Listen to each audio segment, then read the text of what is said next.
গত বছর খানেক আগে একটা টিভি চ্যানেলের প্রোগ্রামে গেছি, এক ভদ্র মহিলা ফোনে প্রশ্ন করছেন। প্রশ্ন শুনে আমি তো থ হয়ে গেলাম, কি উত্তর দেব। উনি প্রশ্ন করে বলছেন, ভাই আমার স্বামী আমার প্রতি অবিচার করে, নানাভাবে টর্চার করে, মার ধুর গালি গালা নানাভাবে টর্চার, এবং আমার সাথে থাকতে চায় না। আমি চাই স্বামীর খেদমত করতে, কিন্তু উনি আলাদা থাকতে চায়। ছেলে মেয়ে বড় হয়ে গেছে, সংসার বড় হয়ে গেছে, একই ফ্যামিলিতে ছেলেও তার প্রতি টর্চার করে। তো ভদ্র মহিলার প্রশ্ন হলো যে এই যে আমি স্বামীর সাথে একসাথে থাকতে চাই, তার সেবা করতে চাই, কিন্তু তিনি আমাকে সুযোগ দেন না, উল্টো আমাকে প্রহার করেন, গালিগালাজ করেন, নানা রকম অপরাধে লিপ্ত, অনেকে মাদকাসক্ত থাকে।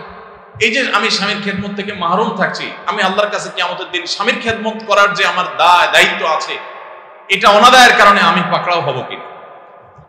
স্বামী তার প্রতি করতেছে জুলুম, আর সে চিন্তা করতেছে যে আমি স্বামীর খেদমত না করার কারণে আমি গুনাহগার হয়ে যাচ্ছি কি। সন্তান বেয়াদবি করছে, মা প্রশ্ন করছে যে আমার সন্তান বেয়াদবি করছে, আমার তো কষ্ট হয়, কিন্তু আমার সন্তান আবার কষ্ট পায় কিনা, তার কোনো ক্ষতি হয় কিনা আমার কষ্টের কারণে, আমি তাকে আল্লাহর জন্য মাফ করে দেই, আল্লাহর কাছে দোয়া করি তার আসলে ক্ষতি হবে কিনা।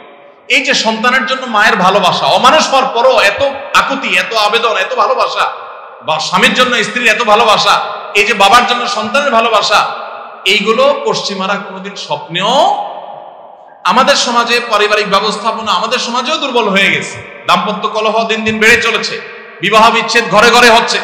এরপরও আমরা এখনো পর্যন্ত পারিবারিক বাইন্ডিং এবং পারিবারিক বন্ডিং এ আমরা এখনো পর্যন্ত যতটা ভালো আছি, ওরা এতটুকুর কথা স্বপ্নেও। এই জন্য ওরা নিজেরা তো বস্ত্রহীন হয়ে গেছে, অশ্লীল হয়ে গেছে, ওদের সমাজ ধ্বংস হয়ে গেছে, পরিবার ব্যবস্থাপনা ভেঙে পড়েছে। এই জন্য আমাদের সমাজকে ধ্বংস করবার জন্য পরকীয়া উস্কে দেওয়া, জেনা ব্যভিচার উস্কে দেওয়ার মতো কালচার, সভ্যতা মিডিয়ার নামে, নাটকের নামে, সিনেমার নামে, এখন পাঠ্যপুস্তকে শিক্ষার নামে আমাদের মধ্যে আমদানি করছে তারা। আমাদের ছেলে মেয়েকে বইয়ে পড়াচ্ছে নিরাপদ স্পর্শ।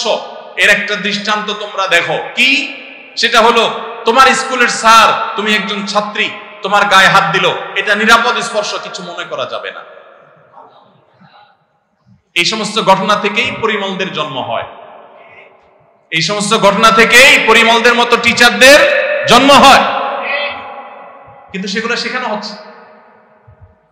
ছাত্র আরেক ছাত্রের গায়ে হাত দিবে, এটাকে কিচ্ছু মনে করা যাবে না। সপ্তম শ্রেণীর ছাত্রী, সপ্তম শ্রেণীর ছাত্র, তারা একে অন্যের গায়ে হাত দিবে, কিচ্ছু মনে করা যাবে না, এটা নিরাপদ। তার মানে কি, পোলাপানকে উস্কে দিচ্ছে, উদ্বুদ্ধ করছে যে আকাম কুকাম করো।